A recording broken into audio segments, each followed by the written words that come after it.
Stepinac' ad hoc trial was on people's minds, and naturally, the accusation leveled against him were never proven to be justified.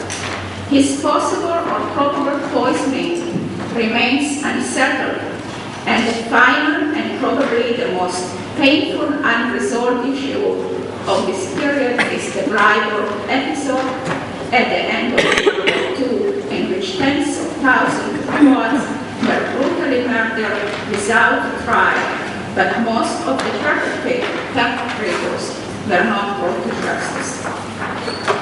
I hope that in some small measure my research and the current book, Courage Prevailed, will clarify issues such as the widespread notion that most Croats did little or nothing to reduce the level of the atrocities during the war, and second, that Archbishop Stepinac was so complicit with the orders of the Vatican that he forgot to be human. I think that every people, while moving forward with the business of living, has the moral obligation to look to history for answers with an objective to resolve issues that still trouble the heart and the mind. These and similar gaps in my understanding of the period motivated me to leave the business world and to return to academia. For years, I felt blessed to have survived the war, and in time, I took my survival for granted, failing to think of those who risked their lives on our behalf.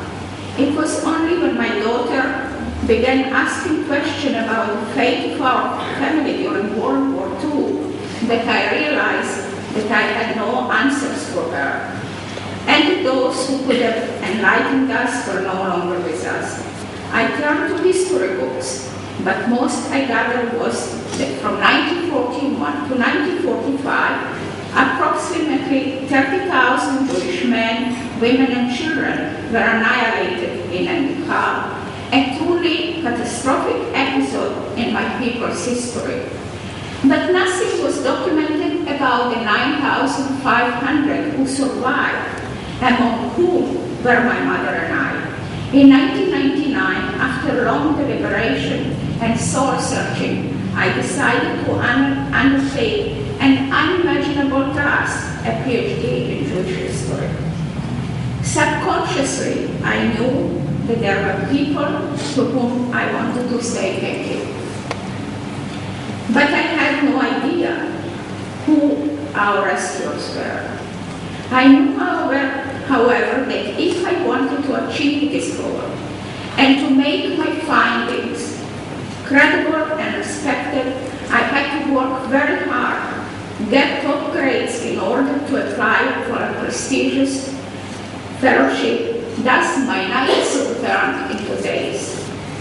In 2002, on 1 year Fulbright fellowship, I arrived in Zagreb, and without a moment to waste, I rushed to the National Archives to get acquainted with the documents of World War II era. Early on, I stumbled on a box full of amazing documents, marked Yad Vashem, Jerusalem.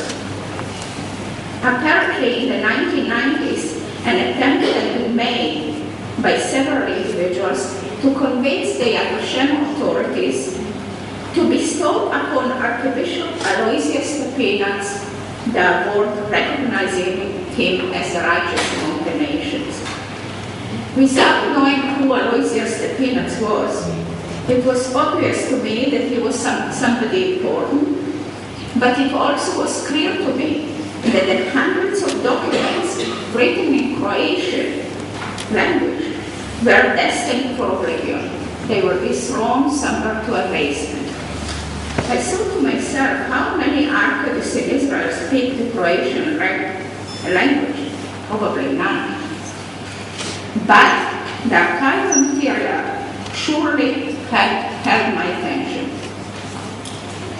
From that moment onwards in all subsequent interviews with survivors in Croatia, mostly in Zagreb, in Israel, and the United States, actually even here in Osijeku. One of my first questions was, what do you know about the assistance given to Jews by Archbishop Stepinac during the war? I received many answers, some freely and enthusiastically given, others with certain reservation, as though my interviewees were afraid of being overheard. I suppose that they acted out of fear they acquired during Tito's communist regime, which had indicted Archbishop Stepinac as an Ustaša collaborator.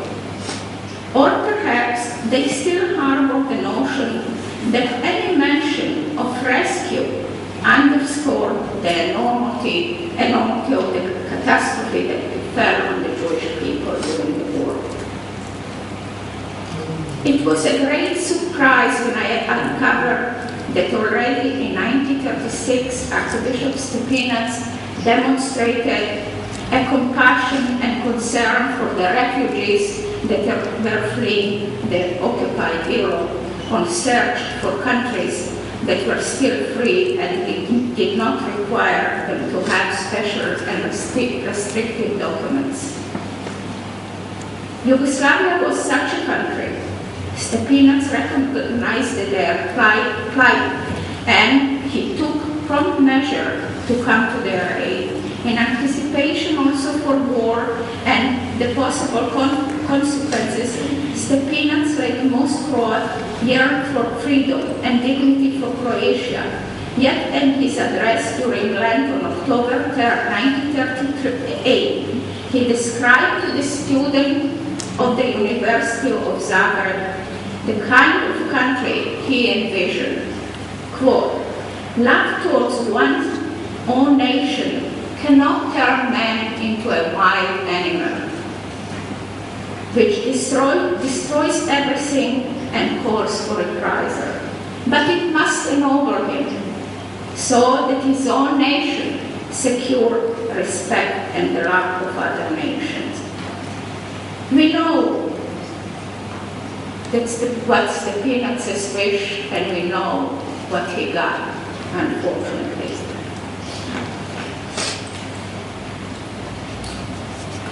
Together, we will review a small selection from Stepinac's sermons and letter, and also describe his action, all of which demonstrate his courage and battle against the foreign occupier and their local collaborators. A large number of the documents relating to the Archbishop were collated by Dr. Ivo Politeo, Stepinac's defense lawyer in the post-war prosecution. They were an invaluable source for understanding Stepinac's guiding principles regarding the conduct of leaders, society in peace and in war. Unfortunately, many of these documents were never presented. Those who conducted the trial convicted Stepinac even before the trial began, so most of them were never used. Stepinac was aware from early experience of the Nazi regime, their diabolical intention, and he knew that their ideology was crystallized in the slogan, "Today Germany belongs to us, tomorrow the entire world." And the solution was summed up by Heinrich Himmler, the SS leader. The only way to solve the social problem is for one lot to kill the other and take their land. Stepinac, as most Catholics in his position, was cognizant that the Nazi ideology and the Nazi motto could not have contrasted more clearly with the teaching of the Judeo-Christian ethics.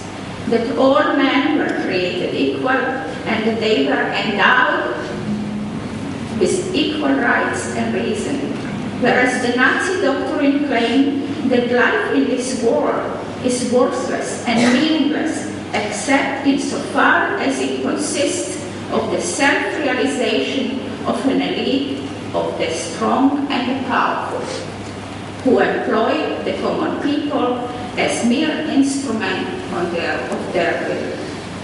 The Nazi ideology conflicts with both the teaching of Christ and the messianic vision of ultimate universal reconciliation, where all shall become one true community, where nation shall not lift up sword against nation, and when justice shall rule the world. Archbishop Stepinac abhorred the pagan Nazi ideology, and although he had an option to leave Croatia and work in the Vatican, he chose to remain with his people and fight the evil doctrine in his own country. On April 17, 1941, Ante Pavelić, the Ustaša leader, entered Zagreb, accompanied by his loyal Ustaše. The question before Stepinac was whether Croatian state under Nazi auspices would be a nation worthy of his people. Although in doubt, Stepinac paid a visit to Pavelić as required by the Church Constitution and Hague Convention, and on April 29, 1941, in a Katolički list, it was published, and it expressed Stepinac's elation over the freedom Croatia had gained once the kingdom of Yugoslavia was dismembered, stating, "There is no one among you who has not been recent witness to the momentous events in the life of the Croatian nation.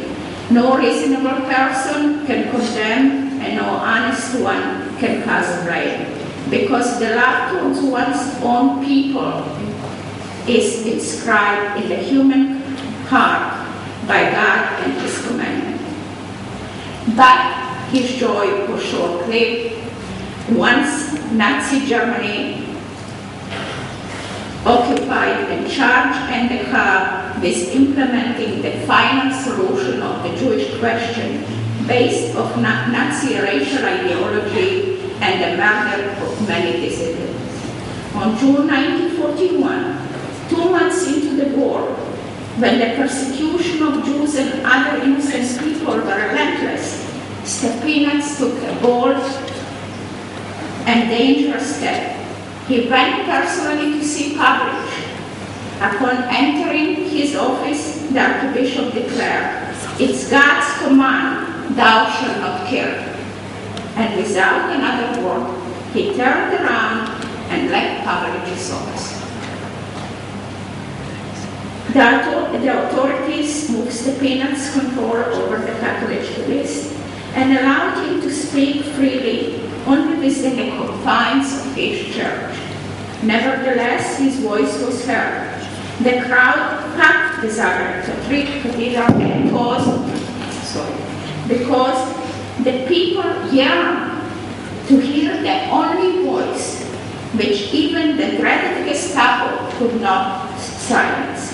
His voice was raised time and again against the pagan doctrines of the Nazi regime. He was a particularly high conception of authority and the rule of law. His sermons were spread, recounted, and propagated in thousands and thousands of copies among the people, and even penetrated to the liberated territories. And he began secretly transmitting a message to his clergy.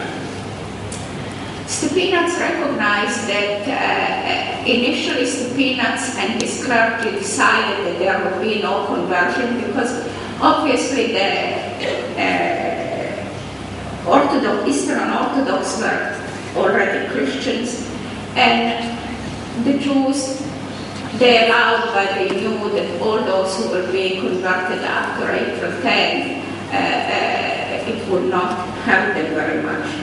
Nevertheless, many people managed to survive, and he instructed his clergy as follows. When you are visited by the people of Jewish or Eastern Orthodox faith whose lives are in danger and who express the wish to convert to Catholicism, accept them in order to save human lives. Do not require any special religious knowledge from them, because the Eastern Orthodox are Christians like ourselves, and the Jewish faith is that faith from which Christianity draws its roots. The role and duty of Christians is in the first place to save people. When this time of madness and savagery passes, those who will convert out of conviction will remain in our church, while the others, after the danger passes, will return to their church. From whom and why Jews needed protection? As you know, Nazi Germany and under Adolf Hitler's leadership was determined to carry out a systematic state-sponsored campaign murder of all Jews, aiming to achieve what was known as the final solution of the Jewish question. The Nazi success and their local collaborator is known as Holocaust. From the Greek word holos, fall, and kaustos, burn. It signifies a complete and total devastation, the genocide of approximately 6 million European Jews, 2/3 of the total European Jewish population.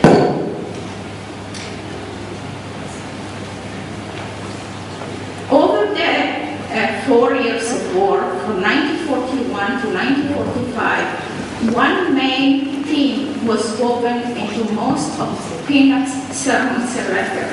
Every man of whatever race or nation, whether he has studied in the universities of the civilized centers of Europe or fancy school in the virgin ports of Africa, whether they hated Jews or proud Aryans, carries in himself equally the stamp of God the Creator, and possesses inalienable rights which must not be taken from him nor arbitrarily limited by any human power. Each of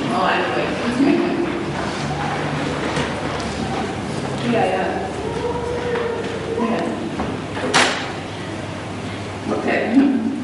Sorry.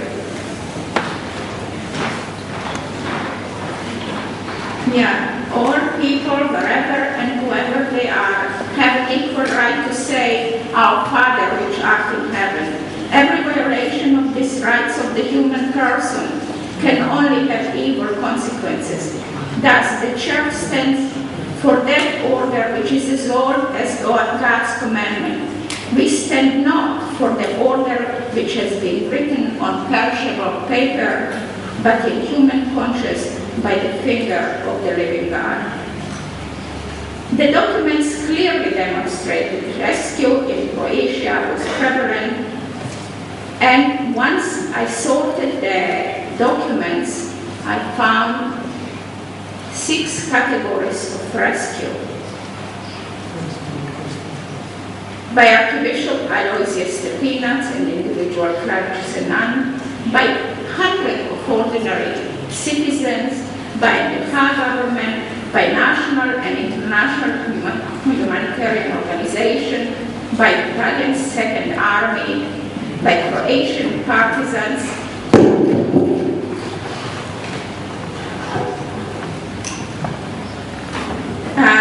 Stepinac's humanitarian stance stood above politics.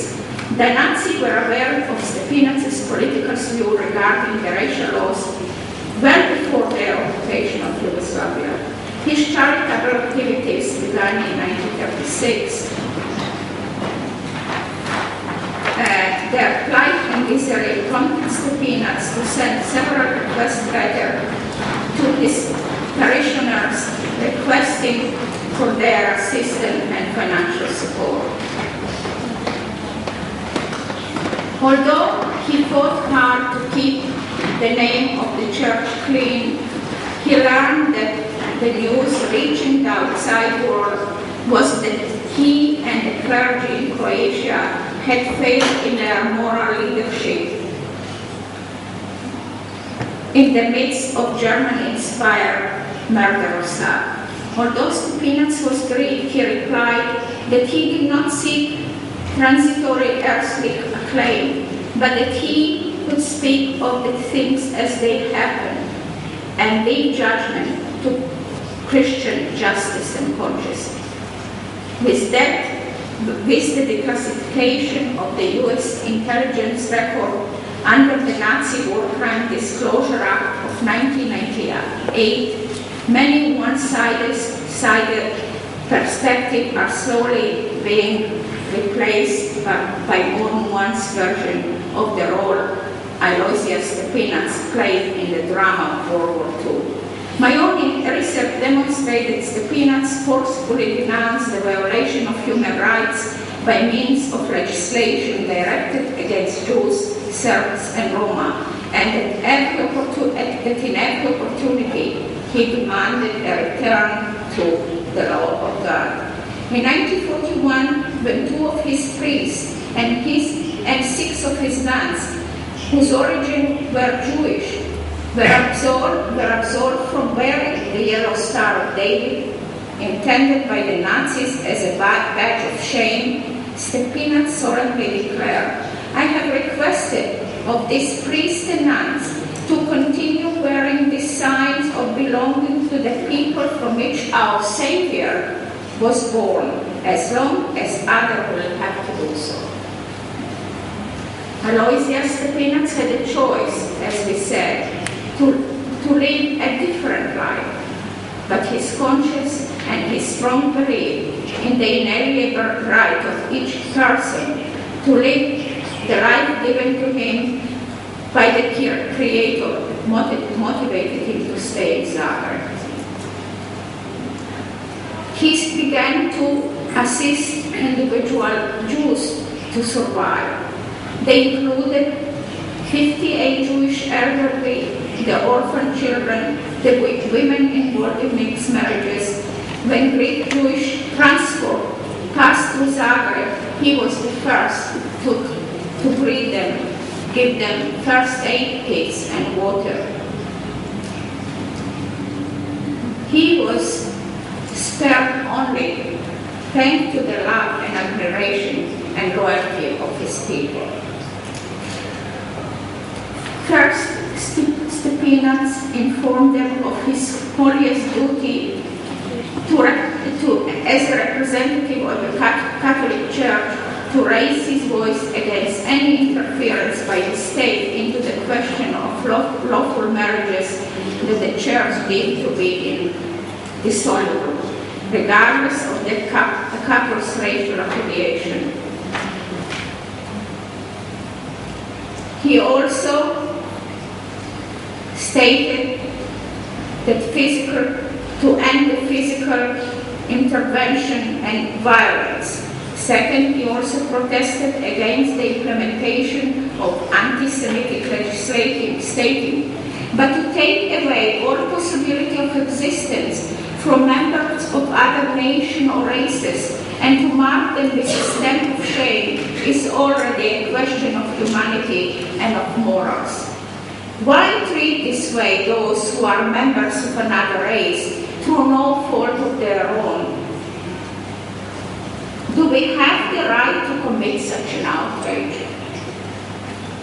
He went on to say that capital punishment inflicted on innocent people was contrary to Catholic teaching, explaining the system of shooting hundreds of hostages for a crime when the person guilty of the crime cannot be found is pagan system which only results in evil. And he often emphasized that it can bring us no glory if it is said of us that we have solved the Jewish problem in the most radical way, that is, the cruelest. Stepinac asked these political leaders to make sure that anti-Jewish law imposed by the Nazis were executed in such a way that respected the human dignity and personality of every man. Of course, it cannot be done. It wasn't possible to do it. Furthermore, it is necessary to take into account the fact that as a result of this measure, the instinct of revenge and the so-called inferiority complex will become well developed, especially among the youth who are now growing up and who will be afflicted by this measure. Do we have the right to commit this outrage? He wrote to the Minister of the Interior and asked, I ask you, Mr. Minister, to give appropriate order so the Jewish law and similar to them are executed with dignity. On another occasion, he explained that atheistic ideologies infected much of the world with hate, and that the danger in adopting such ideologies is that many, in the name of Catholicism, may become victims of passion and of hatred, thus forgetting the most beautiful characteristic trait of Christianity, the law of love. He promises assistance to the mixed marriages, and the authorities decreed that all Jews registered with the local law and order offices, including those married to Catholics. Fearful Jews turned to Archbishop Stepinac for protection. The Archbishop promised full protection. It is assumed full protection. It is assumed by the Gestapo that a memorandum to this effect was sent to the Pope.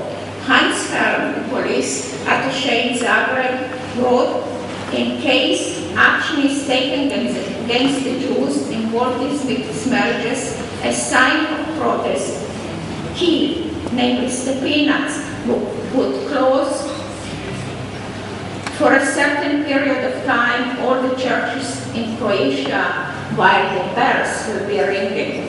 Stepinac argued such action by the government would constitute interference in the internal affairs of the church. Herms and others stated, although not as yet confirmed, the Pope intends to take this matter with the Führer, Adolf Hitler. But since it is known that Archbishop Stepinac is a great friend of the Jews, it can be assumed that he would involve himself on their behalf. They knew of Stepinac's action, and they said, we were informed all along about political meddling of the cleric Stepinac in the internal affair of the country. He has connection in every department, most specifically education, and he controls the media. The most significant news are that the church in Croatia has contact with London and the Yugoslavian government in exile. This approach, undertaken by the church, could be viewed as contrary to the interests of the Third Reich and of the NDP. Our objective is to eliminate the influence of the cleric Stepinac. So they, in fact, wanted to get rid of him. On August 28, 1941, Herm again informed Berlin of Stepinac's hostile conduct towards the National Socialism and the Osijeku. Though he acknowledged that some lower-level clergy cooperated with the Osijeku, Herm emphasized that Stepinac frequently spoke in his sermons about mere peace, a subject which was likely to demoralize the fighting men. Herm also frequently addressed the subject of mixed marriages in Croatia. He argued that since They were acceptable to the upper echelon of the Ustaše hierarchy, several of whom married Jewish women. They had little motivation